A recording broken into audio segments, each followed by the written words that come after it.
अब वक्त है दूसरी बड़ी स्टोरी का। जैसा हमने आपको पहले भी कहा था कि ये स्टोरी जुड़ी है, ये कहानी जुड़ी है, ये रिपोर्ट जुड़ी है आपके खान पान से, आपकी सेहत से, आपकी हेल्थ से।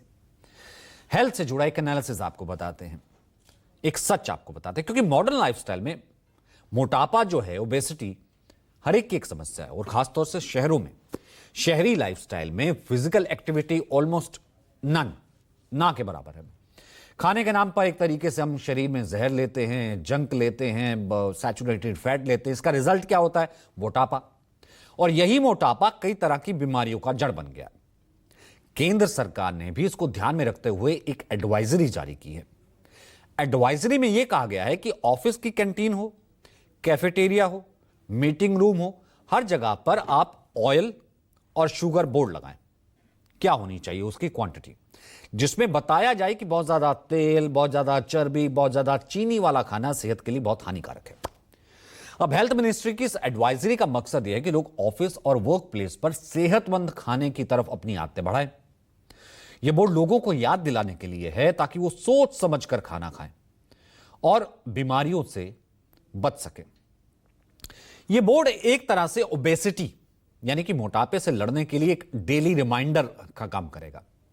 एडवाइजरी में हेल्थ से जुड़े कई मैसेज दिए गए हैं, जैसे फलों को खाएं, सब्जियों को खाएं, कम फैट ऑप्शन वाले हेल्दी मील उसको खाएं, फिजिकल एक्टिविटी को बढ़ाएं, सीढ़ियों का इस्तेमाल करें, एक्सरसाइज के लिए छोटा छोटा ब्रेक ले लें, पैदल चलें।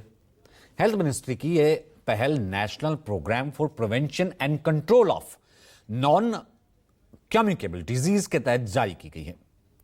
इससे पहले इसी महीने में सीबीएसई ने भारत के 24,000 से ज्यादा स्कूलों में, सीबीएसई ने स्कूलों में शुगर बोर्ड्स लगाने का निर्देश दिया था बच्चों के लिए। इन बोर्ड्स में एक दिन में कितनी चीनी खानी चाहिए, सामान्य चीजों में कितनी चीनी होती है वो लिखा होना चाहिए, स्वस्थ खाने के बेहतर विकल्प क्या हो सकते हैं वो जानकारी, वो एडवाइजरी होनी चाहिए। केंद्र सरकार और हेल्थ मिनिस्ट्री इस समस्या को लेकर बहुत गंभीर है, चिंतित है। वहीं पीएम भी इस बारे में सार्वजनिक रूप से भारत में तेजी से बढ़ते इस खतरे के बारे में आगाह कर चुके हैं। सुनिए। बढ़ती ओबेसिटी पूरी दुनिया के लिए एक बड़ा चैलेंज है। मैंने मन की बात कार्यक्रम में भी इस पर विस्तार से चर्चा की थी। इसके लिए अपने खान पान में 10% ऑयल कम करने का चैलेंज भी शुरू किया था। मैं एक बार फिर देशवासियों से, दुनिया भर के लोगों को इस चैलेंज से जुड़ने का आह्वान करता हूं। अब प्रश्न यह है कि आखिर पिछले कुछ सालों में सरकार ओबेसिटी को लेकर इतनी एक्टिव क्यों है? तो इसका उत्तर है भारत में तेजी से बढ़ता मोटापा। भारत में एक जमाने में मोटापे को समृद्धि की निशानी माना जाता था। आपने सुना होगा, ऐसे कहा जाता था ना कि जो थोड़ा सा हेल्दी है या फिर थोड़ा मोटा भी है तो कहते हैं नहीं भाई ये खाते पीते परिवार से है। हिंदी फिल्मों में भी दिखाते थे। जो गरीब था इंसान वो दुबला पतला, और जो गांव के सेठ, जमींदार, अच्छे बिजनेसमैन वो थोड़े मोटे होते थे। आज लेकिन चीजें बदल चुकी है। आज देश की एक बड़ी जनसंख्या तेजी से मोटापे का शिकार हो रही है। इसमें ज्यादातर शहरी और ग्रामीण आबादी, ऐसा नहीं कि सिर्फ शहरों में, ग्रामीण आबादी भी दोनों शामिल है। National health and nutrition examination survey के मुताबिक 2017-18 के आंकड़े के अनुसार आज भारत में 30.7% लोगों का वजन अधिक है। यानी हर 3 में से एक व्यक्ति का वजन तय मानक से अधिक है। आंकड़ों के अनुसार देश के लगभग 42.4 लोग मोटापे का शिकार हैं। यानी हर 5 में से दूसरा व्यक्ति मोटा है। करीब 10% आबादी गंभीर मोटापे का शिकार है। इसमें से हर 11 में से एक शख्स गंभीर रूप से मोटा है। पीएम ने एक स्टडी का हवाला देते हुए कहा था कि आज हर 8 में से एक व्यक्ति मोटापे की समस्या से परेशान है। बीते सालों में मोटापे के मामले 2 गुने हो गए, 2-fold। लेकिन इससे भी ज्यादा चिंता की बात यह है कि बच्चों में भी मोटापे की संख्या बढ़ गई है। बच्चों में, क्योंकि नेन्स के आंकड़े कहते हैं कि 2 से 19 साल की उम्र में 16.1% बच्चे मोटे हैं, वजन अधिक है। हर 6 में से एक बच्चा मोटापे का शिकार है। 19.3% आबादी है, जबकि 6.1% बच्चे गंभीर रूप से मोटे हैं। बच्चे यानी मोटापा बच्चों को भी तेजी से अपनी गिरफ्त में ले रहा है। और इसकी बड़ी वजह सबको मालूम है, इसकी बड़ी वजह है खान पान। क्या खाते हैं, कैसा खाते हैं, इसकी सबसे बड़ी वजह है खास करके प्रोसेस्ड फूड, जिनमें सैचुरेटेड फैट की मात्रा बहुत ज्यादा होती है। मिलिंद देवड़ा इस मामले को राज्यसभा में भी उठा चुके हैं। इतना गंभीर है ये, इसलिए हमने सोचा ये रिपोर्ट आप तक लानी चाहिए। सुनिए जरा। ओबेसिटी मैं मानता हूं कि एक स्वास्थ्य की समस्या नहीं बल्कि एक बहुत ही गंभीर आर्थिक चुनौती है, और अगर इसे रोका नहीं गया तो बढ़ते हेल्थ केयर जो कॉस्ट है और घटती प्रोडक्टिविटी भारत की लॉन्ग टर्म आर्थिक प्रगति को अफेक्ट कर सकती है। एग्जैक्टली इंसान अगर मोटा है, मोटापा अपने आप में कोई बीमारी नहीं है, लेकिन अनगिनत गंभीर बीमारियों की वजह है, जड़ है। शरीर में कई इंबैलेंस, असंतुलन पैदा करता है, गंभीर बीमारियां जन्म ले लेती हैं।